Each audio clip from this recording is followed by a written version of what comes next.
ویسے تو نبی اکرم صلی اللہ علیہ وآلہ وسلم جب یہ حدیث بیان کرتے ہیں فرماتے ہیں من احب لقاء اللہ احب لقاء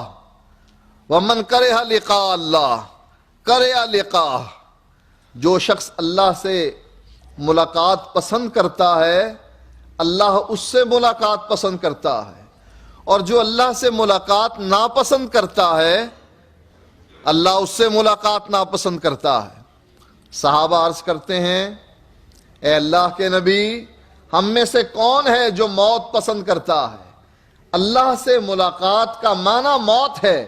اور ہم میں سے کوئی بھی موت نہیں چاہتا ہے. نبی اکرم صلی اللہ علیہ وآلہ وسلم فرماتے ہیں نہیں، اس کا یہ معنی نہیں جو تم سمجھے ہو. اس کا معنی یہ ہے جب اسے خوشخبری دی جاتی ہے جنتوں کی، نعمتوں کی، اللہ کی طرف سے پیغام ملتا ہے، اس کو سلام آتا ہے، اس کے لیے ریشم کا لباس آتا ہے، اور اس کو کہا جاتا ہے اے پاکیزہ روح جو پاکیزہ جسم میں تھی، جسم سے باہر نکل، وَرَبِّ غیر غضبان، اس رب کی طرف جو تجھ سے راضی ہے، ناراض نہیں ہے. اس موقع پر جب ٹکٹکی بن جاتی ہے، آنکھیں روح کو نکلتے ہوئے پرواز کرتے ہوئے دیکھ رہی ہوتی ہیں، حلق میں جان آ کر پھنس جاتی ہے، اس موقع پر جب مومن کو یقین ہو جاتا ہے کہ جب اب اللہ ہی کی طرف جانا ہے، کَلَّا اِذَا بَلَغَتِ التَّرَاقِيَ وَقِيلَ مَنْ رَاقٍ، جب یہ جان آ کر حلق میں پھنس جاتی ہے، ہنسلیوں میں پھنس جاتی ہے، کہا جاتا ہے کہ کسی دم جھاڑ کرنے والے کو بلاؤ، ڈاکٹر کو بلاؤ. لیکن اس وقت ڈاکٹر کا آنا بیکار ہوتا ہے. کیوں؟ اِلَىٰ رَبِّكَ يَوْمَئِذٍ الْمَسَاقُ، اب تیرے رب کی طرف جانا ہے، اب دنیا میں تیرا کھانا پینا ختم ہو گیا. جب یہ موقع آ جاتا ہے کَلَّا اِذَا بَلَغَتِ الْحُلْقُومَ وَأَنْتُمْ حِينَئِذٍ تَنْظُرُونَ، جب یہ حلق میں آ کر روح پھنس جاتی ہے اور اس موقع پر تم دیکھ رہے ہوتے ہو، اور ہم جان قبض کرنے والے یعنی ہمارے فرشتے اس مرنے والے کے تم سے زیادہ قریب ہوتے ہیں، لیکن تم دیکھ نہیں سکتے ہو. اللہ کے نبی فرماتے ہیں اس موقع پر جب جان نکل رہی ہوتی ہے، پیغام مل جاتا ہے، اس موقع پر جو شخص اللہ سے ملاقات پسند کرتا ہے اللہ اس سے ملاقات پسند کرنے لگتا ہے، اور جو اس موقع پر اللہ سے ملاقات کو ناپسند کرتا ہے اللہ بھی اس سے ملاقات کو ناپسند کرتا ہے. یہ پاکیزہ روح جب جسم سے باہر نکلتی ہے، ریشم کے لباس میں اس کو لپیٹ دیا جاتا ہے، آسمان دنیا کا دروازہ آتا ہے، اس کا دروازہ اس کے لیے کھل جاتا ہے، فرشتے آپس میں گفتگو کر رہے ہوتے ہیں کس روح کو لے کر آئے ہو جس کی وجہ سے سارا رستہ معطر ہو گیا ہے، کون سی خوش قسمت یہ روح تھی. جواب میں لانے والے فرشتے کہتے ہیں یہ فلاں کا بیٹا فلاں ہے، مرحبا کہتے ہیں، آسمان کے دروازے کھلتے ہیں، پہلا آسمان کا دروازہ کھلا، دوسرے اور تیسرے کا کھلا، حتیٰ کہ اس آسمان پر جا پہنچتی ہے جس میں اللہ تعالی ہے، اللہ کا عرش ہے. پھر اس روح کو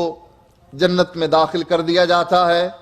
سبز قسم کے پرندوں کے کالبوں میں ڈال دیا جاتا ہے، اور اس کو کہا جاتا ہے جاؤ جنت میں جہاں سے دل چاہتا ہے کھاؤ، اور رات کو بسیرا کرنا ہے تو رب کے عرش کے نیچے لٹکی ہوئی کندیلوں میں آ کر بسیرا کر لیں. یہ مومن کی روح ہے. جب ان روحوں میں یہ روح پہنچتی ہے، وہاں موجود روحیں سوال کرتی ہیں ماذا فعل فلان، ماذا فعل فلان، فلاں آدمی کو کس حالت میں چھوڑ کر آئے ہو، فلاں آدمی کیسے تھا. وہ جواب میں کہتا ہے کیا وہ تمہارے پاس نہیں پہنچا؟ جب وہ یہ جواب سنتے ہیں آنے والی روح سے، اس وقت موجود روحیں آپس میں کہتی ہیں وہ تو پھر اللہ کی بھڑکتی ہوئی آگ میں چلا گیا ہوگا۔ جب ہمارے پاس نہیں آیا، اس کا معنی یہ ہے وہ دوسری طرف چلا گیا ہوگا، کیونکہ ٹھکانے تو دو ہی ہیں، فریقم فی الجنت و فریقم فی السعیر، ایک فریق جنت میں اور دوسرا فریق جہنم میں۔ اگر یہاں نہیں آیا پھر وہاں چلا گیا ہوگا۔ اور جو کفار کی روحیں ہیں ان کو فرشتے دیتے ہیں، اے خبیث روح جو خبیث جسم میں تھی، باہر نکل، یضربون وجوہہم وادبارہم، ان کے چہروں اور پیٹھوں پر تھپڑ مارتے ہیں، کہتے ہیں باہر نکل الی عذاب اللہ، اللہ کے عذاب کی طرف، الی حمیم وغساق، کھولتے ہوئے پانی کی طرف اور پیپ اور کچلہو کی طرف، اور ایسے رب کی طرف جو تجھ سے ناراض ہے۔ یہ روح چھپتی ہے پھر جسم میں،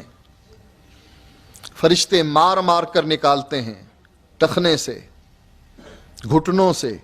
ناف سے، کمر سے، سینے سے، اس کی روح کو جسم سے باہر نکالا جاتا ہے۔ حضرت عمر رضی اللہ تعالی عنہ بیان کرتے ہیں کہ جب روح جسم سے باہر نکلتی ہے